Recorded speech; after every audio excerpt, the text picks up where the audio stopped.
Bonjour bien-aimés frères et sœurs, que la grâce de notre Dieu soit votre partage ce matin.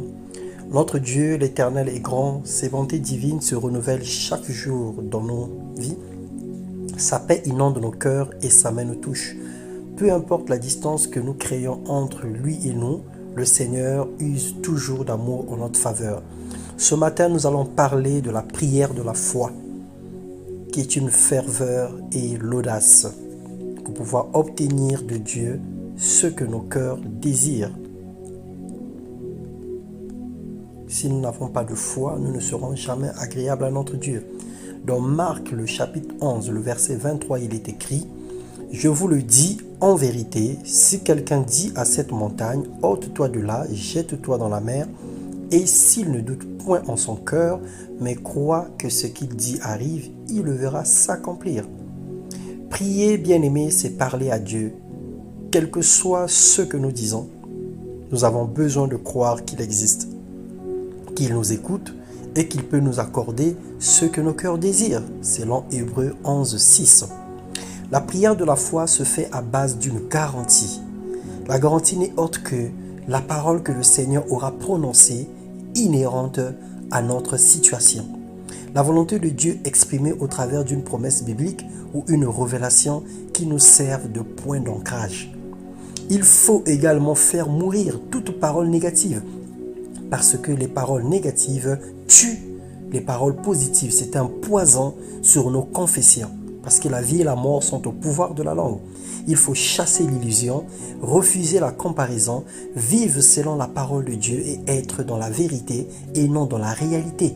Ne considère pas ce que tu vois, ne considère pas ce que tout le monde dit, ne considère pas ce que tes émotions te proposent, mais considère plutôt la garantie, le point d'ancrage, la parole de Dieu qui aujourd'hui te donne la capacité ou le courage de demander à Dieu.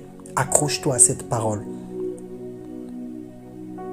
La puissance et le secret de cette prière résident dans 5 situations. Premièrement, la personne à qui l'on adresse des prières. Alors, qui invoques-tu? Est-ce que tu peux prier une statuette? Est-ce que tu peux prier un mort? Est-ce que tu peux prier ton grand-père? Est-ce que tu peux prier un génie? Alors, c'est là que réside la puissance et le secret de l'exaucement. Selon Jean 16, le verset 23. La foi qui résulte de la confiance et de l'assurance que chacun a de la parole de Dieu. Selon Jacques 1, le verset 6. L'appui efficace sur les promesses de Dieu. Ésaïe 43, le verset 26. La persévérance et l'action de grâce en attendant le résultat. Éphésiens 5, 20. Devant rendre continuellement des actions de grâce en toutes choses. Même si on n'a pas encore la chose demandée, mais déjà l'attitude de l'action de grâce.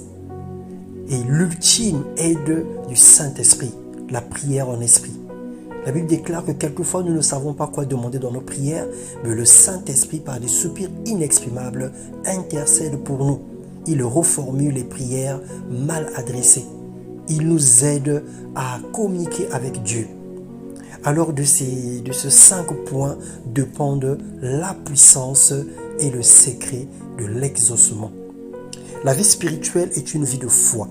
Le doute est notre ennemi redoutable. Le Seigneur, dans sa diversité et sa gloire, veut que chacun exprime ses besoins. Combien même il sait déjà de quoi avons nos besoins, mais il faille que nous lui demandions. Selon Matthieu 6, le verset 8.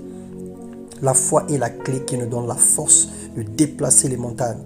Elle puise sa source dans l'intimité que nous avons avec Jésus, dans la connaissance que nous avons de Dieu. Connaître Dieu nous permet de savoir de quoi est-il capable et jusqu'où peut-il nous emmener. Alors ce matin nous disons Seigneur, manifeste ta gloire dans notre vie. Nous voulons être de ceux qui ont 100% de résultats dans nos prières. Nous voulons être des personnes qui élèvent la voix sans obstacle, qui élèvent la voix sans douter, qui élèvent la voix sans regarder le contexte actuel. Mais ceux qui s'appuient sur tes promesses, sur ta parole et qui fixent les regards vers le ciel. Parce qu'il est écrit que je lève mes yeux vers les montagnes, d'où me viendra le secours. Le secours me vient de l'Éternel qui a fait le ciel et la terre. Alors je ne viens pas ce matin pour te juger. Je ne sais pas qui invoques-tu tous les jours. Je ne sais pas qui pries-tu tous les jours. Mais je te propose de prier le Seigneur, de demander au Père au nom du Seigneur Jésus-Christ. Et tu me diras, si tu n'as pas des résultats dans ta vie, alors c'est un défi que je te lance ce matin. Demande chaque jour au Père au nom du Seigneur Jésus-Christ et tu me diras le résultat de tes prières fait avec foi sans douter. Que le Seigneur te bénisse et qu'il te communique la grâce, qu'il te bénisse et t'accorde les désirs profonds de ton cœur dans le nom puissant de Jésus. Amen. Bonne et excellente journée à tous. Que le Seigneur vous bénisse.